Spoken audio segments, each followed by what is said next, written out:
આ નક્કી આતંકવાદી લાગે. તારી વાત તો સાચી હો. લેડા જઈને પૂછશે. હા પૂછે એને.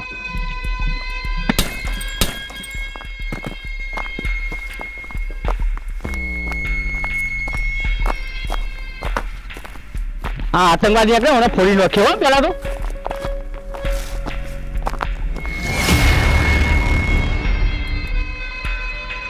કોણ છે ભાઈ? તો અહીં આવ્યો. હું ઘેર નમાજ પડવા દઉં છું, મારે મોડું થાય છે, મને જવા દો. તો જવું છે તારે? આધાર કાર્ડ લાવ. આધાર કાર્ડ હું નહીં લાવ્યો, ઘેર ભૂલી ગયો હું. મને જવા દો, મારે મોડું થાય. આજે તો તને ઘેર નહીં જવા દેવાનો. નક્કી તું આતંકવાદી લાગે. મારે નમાજ પડવાનો ટાઈમ થાય છે, મારે મોડું થાય, મને જવા દો. તો જવું આતંકવાદી.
કાકા કાકા પેલા મારે. હા તું જા, હું આવું.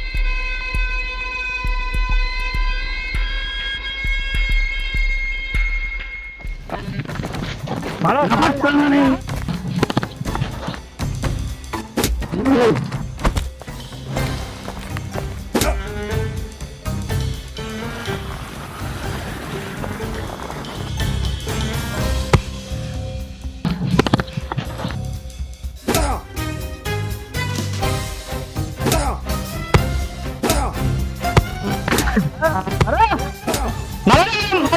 હા હવે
હા, તને મારવાની કોશિશ કરતા હતા અને તું અમને બચાવે છે. એ લોકોની ભૂલ નથી, એમની ગેરસમજ થઈ છે.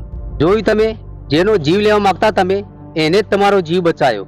અમને એવું લાગ્યું કે આ માણસ આતંકવાદી છે. અરે ડફોર, બધા મુસલમાન આતંકવાદી નહીં હોતા. આપણા દેશમાં સાચા મુસલમાન પણ રહે છે. આપણા દેશના અંદર દરેક ધર્મના લોકો રહે છે. આપણા દેશમાં નાત જાતનો ભેદભાવ એવો નથી. આવા નાત જાતનો ભેદભાવ તમારા જેવો જ કરે છે. અરે નાલાયકો, શું હિન્દુ શું મુસ્લિમ, આપણે બધા ભાઈઓ એક જ છીએ. જોઈ લો, ઓનું એ લાલ લોહી છે અને તમારું એ લાલ લોહી છે. જો આ માણસ આતંકવાદી હોય તો તમારો જીવ ના બચાવો. તમારે તો એનો આભાર માનવો જોઈએ. નાત જાતનો ભેદભાવ મેલી આ ભાઈને ઘરે મળી લો. સોરી, અમે તમને ઓળખવામાં ભૂલ કરી. તમે પણ નાત જાતનો ભેદભાવ છોડી મેળો.